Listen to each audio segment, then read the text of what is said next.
Good morning students. आज हम page number 6 पर जो एक्सरसाइज है उसको करेंगे, उसको सॉल्व करेंगे। तो स्टार्ट करते हैं। फर्स्ट क्वेश्चन है, why should magnesium ribbon be clean before burning in air. Magnesium ribbon को बर्न करने से पहले क्यों साफ़ किया जाता है। आंसर है, magnesium ribbon is cleaned before burning to remove the protective layer of basic magnesium carbonate from the surface of magnesium ribbon. Magnesium ribbon के ऊपर एक लेयर बन जाती है मैग्नीशियम कार्बोनेट की। अगर हम इस लेयर को नहीं हटाएंगे, साफ़ नहीं करेंगे, तो ये अच्छे से बर्न नहीं होगा, इसलिए पहले हम इसको साफ़ कर लेते हैं। नेक्स्ट क्वेश्चन पर आते हैं। Write the balanced equation for the following reactions. Give reaction for the following reaction. हमको नीचे वर्ड इक्वेशन गिवन है, इनका हमको इक्वेशन को बैलेंस करना है। तो जैसे हमको फर्स्ट गिवन है हाइड्रोजन प्लस क्लोरीन, एरो करके है हाइड्रोजन क्लोराइड। सबसे पहले तो हम इक्वेशन लिखते हैं। हमको पता है हाइड्रोजन का जो मॉलिक्यूलर फार्मूला है वो H2 होता है। क्लोरीन का जो मॉलिक्यूलर फार्मूला है वो Cl2 होता है। हाइड्रोजन क्लोराइड का जो मॉलिक्यूलर फार्मूला है वो HCl होता है। अगर नहीं पता है तो हम बना सकते हैं। कैसे बनेगा HCl? हाइड्रोजन क्लोराइड में हाइड्रोजन होता है तो हाइड्रोजन का सिंबल H है। क्लोरीन होता है तो क्लोरीन का सिंबल Cl है। हाइड्रोजन की वैलेंसी +1 होती है, क्लोरीन की वैलेंसी -1 होती है। तो हाइड्रोजन के आइटम चाहिए हैं 1, क्लोरीन का आइटम चाहिए है 1। तो इस तरह से हमारा बन जाता है HCl।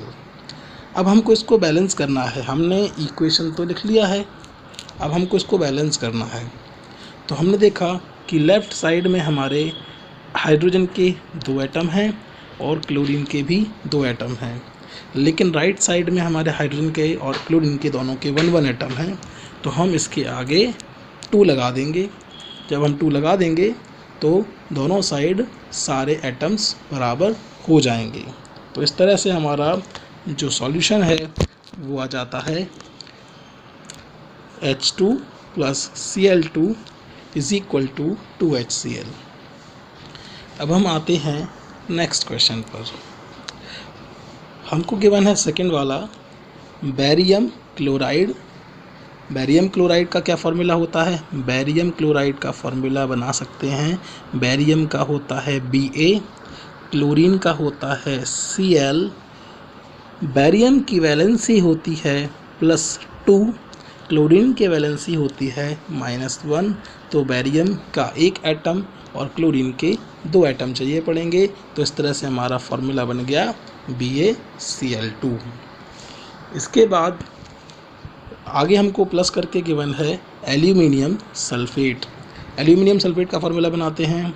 एल्यूमिनियम का सिंबल है Al, सल्फेट का सिंबल है SO4। एल्यूमिनियम की वैलेंसी होती है +3 और सल्फेट की वैलेंसी होती है -2। तो इस तरह से एल्यूमिनियम के 2 एटम चाहिए पड़ेंगे, सल्फेट के 3 एटम चाहिए पड़ेंगे। तो हमारा फार्मूला बन जाएगा Al2SO4 होल थ्राइस। फिर आते हैं एरो के बाद में बैरियम सल्फेट पर। बैरियम सल्फेट का फार्मूला, बैरियम के लिए फार्मूला है Ba, यानी बैरियम का सिंबल Ba है। सल्फेट का सिंबल SO4 होता है। बैरियम की वैलेंसी +2 है, सल्फेट की वैलेंसी -2 है। यहाँ पर 2 से 2 कैंसिल हो जाएंगे तो 1-1 आ जाएगा। तो बैरियम का 1 एटम और सल्फेट का 1 एटम चाहिए पड़ेगा। इस तरह से हमारा फार्मूला बन गया BaSO4। इसके बाद नेक्स्ट हमको गिवन है प्लस करके एल्यूमिनियम क्लोराइड। एल्यूमिनियम क्लोराइड का फार्मूला बनाते हैं। एल्यूमिनियम का सिंबल है Al, क्लोराइड का सिंबल Cl। एल्यूमिनियम की वैलेंसी +3, क्लोरीन की वैलेंसी -1। तो एल्यूमिनियम के एटम चाहिए हैं 1, क्लोरीन के एटम चाहिए हैं 3, तो फार्मूला बन गया AlCl3। हमने फार्मूले तो सभी के बना लिए, अब हमको इनको बैलेंस करना है। तो हमने जैसा कि पढ़ा था कि हम इनमें बॉक्स बना देते हैं, सभी में हम बॉक्स बना देते हैं। बॉक्स बनाने से क्या होगा, हम इन बॉक्स के अंदर कुछ भी नहीं करेंगे, ठीक है। जो भी करना है बॉक्स के बाहर करना है। अगर हम टेबल बनाएं तो देखेंगे लेफ़्ट साइड में बेरियम का एक एटम है और राइट साइड में भी बेरियम का एक एटम है, मतलब बेरियम बैलेंस्ड है। यहाँ पर क्लोरीन के लेफ़्ट साइड में 2 एटम हैं, यहाँ पर क्लोरीन के राइट साइड में 3 एटम हैं। तो हम क्या करेंगे, यहाँ पर 3 लगा देंगे और यहाँ पर 2 लगा देंगे। तो क्या होगा, यहाँ पर लेफ़्ट और राइट दोनों साइड में क्लोरीन के 6 एटम हो जाएंगे। इसके बाद अगर हम देखें कि यहाँ पर बेरियम के अब 3 एटम हो गए हैं लेफ़्ट साइड में, लेफ़्ट में बेरियम के 3 एटम हो गए हैं, तो राइट में बेरियम के 3 एटम होना चाहिए। तो हमने राइट साइड में बेरियम सल्फेट के आगे 3 लगा दिया। 3 लगा देंगे तो यहाँ पर भी 3 एटम हो जाएंगे और ऑटोमेटिकली हमारे जो SO4 है यहाँ पर भी 3 एटम हैं और राइट साइड में भी 3 एटम्स हो गए हैं, मतलब हमारा इक्वेशन बैलेंस्ड हो गया है। तो हम इस तरह से इक्वेशन बैलेंस कर सकते हैं। अब हम आते हैं थर्ड वाले पर। हमको दिख रहा है सोडियम। सोडियम का सिंबल होता है Na, तो Na नोट किया हुआ है। वाटर का फार्मूला होता है H2O। सोडियम हाइड्रोक्साइड, सोडियम का सिंबल है Na, हाइड्रोक्साइड का सिंबल होता है OH। सोडियम की वैलेंसी है +1 और हाइड्रोक्साइड आयन की वैलेंसी -1 होती है। तो सोडियम का 1 एटम चाहिए है और हाइड्रोक्साइड का भी 1 एटम चाहिए है, तो फार्मूला बन जाएगा NaOH। वाटर प्लस वाटर है तो वाटर का फार्मूला होता है H2O, लेकिन यहाँ पर तो सिर्फ H2 दिया हुआ है, इसका मतलब है कुछ ना कुछ मिसप्रिंट ज़रूर है। तो यहाँ पर वाटर की जगह पर क्या होगा, हाइड्रोजन। आप हाइड्रोजन कर लीजिएगा, ठीक है। तो हमने इसके सारे फार्मूले बना लिए हैं। अब हम इसको बैलेंस करते हैं। हमको सबसे पहले क्या करना है, सभी के चारों तरफ बॉक्स बना लेना है। तो हम सभी में बॉक्स बना लेते हैं। इसके बाद हमने देखा कि लेफ़्ट में हमारे पास सोडियम का 1 एटम है, राइट में भी सोडियम का 1 एटम है। हमारे पास लेफ़्ट में हाइड्रोजन के 2 एटम हैं, राइट में भी हाइड्रोजन के 2 एटम हैं। लेफ़्ट में हमारे पास ऑक्सीजन का 1 एटम है, राइट में हमारे पास ऑक्सीजन का 1 एटम है। मतलब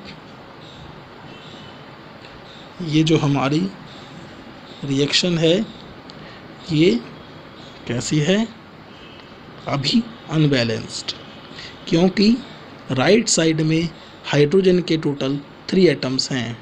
एक तो H2 के 2 एटम्स और NaOH का 1 एटम, 3 एटम हाइड्रोजन के हैं राइट में, लेकिन लेफ़्ट में हाइड्रोजन का सिर्फ 2 ही एटम है। अब हमको इसको बैलेंस करना है तो हम क्या करेंगे, H2O के आगे 2 लगा देंगे और राइट साइड में NaOH के आगे 2 लगा देंगे। लेकिन जब हम राइट साइड में NaOH के आगे 2 लगाएंगे तो सोडियम के भी 2 एटम हो जाएंगे। अब सोडियम के 2 एटम हो गए हैं तो लेफ़्ट में भी सोडियम के 2 एटम होना चाहिए। तो यहाँ पर हम लेफ़्ट में Na के आगे 2 लगा देंगे, इससे हमारा इक्वेशन बैलेंस हो जाएगा। नेक्स्ट क्वेश्चन पर आते हैं, क्वेश्चन नंबर 3 पर। Right the balanced equation with state symbol for the following reaction. हमको जो 2 क्वेश्चन दिए हैं इन दोनों का बैलेंस्ड केमिकल इक्वेशन लिखना है और उनके स्टेट सिंबल भी लिखना है, मतलब वो लिक्विड, सॉलिड या गैसियस फॉर्म में है, जिस भी फॉर्म में है वो लिखेंगे। तो क्वेश्चन के बने हमको फर्स्ट वाला, solution of barium chloride and sodium sulphate in water react to give insoluble barium sulphate and solution of sodium chloride. तो हमको क्या क्या दिया है, सॉल्यूशन ऑफ बेरियम क्लोराइड। तो बेरियम क्लोराइड का फार्मूला बनाना हमने सीख लिया था।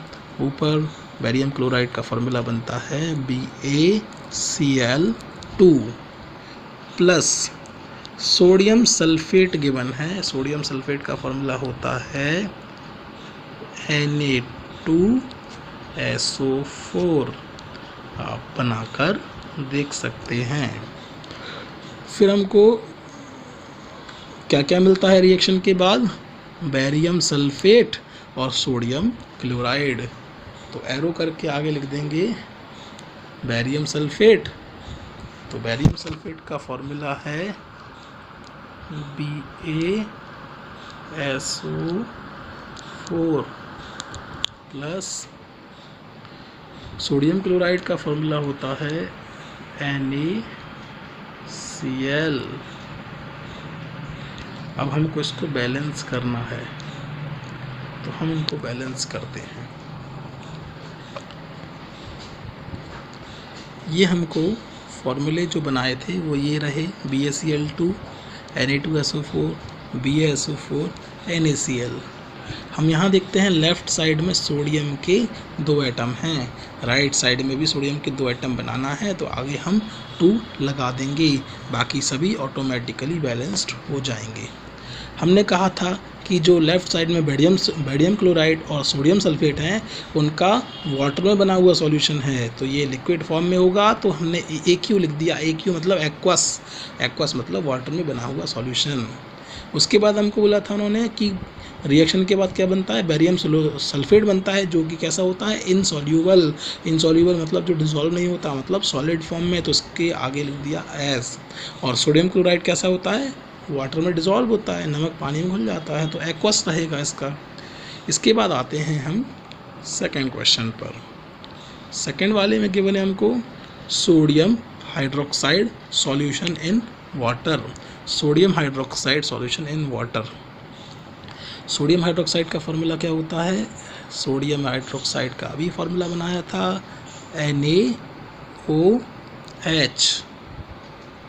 कैसा है, वाटर में है, तो एक्वस लिख देंगे बाद में, ठीक है। किससे रिएक्ट करता है, हाइड्रोक्लोरिक एसिड से, इसका फॉर्मूला भी बनाया था HCl। Acidic solution in water, ये भी वाटर में बना हुआ सॉल्यूशन है, तो इसमें भी आगे हम एक्वस लिख देंगे। इनकी रिएक्शन से क्या क्या बनता है, सोडियम क्लोराइड बनता है, सोडियम क्लोराइड का फॉर्मूला है NaCl। और क्या बनता है, वाटर बनता है H2O।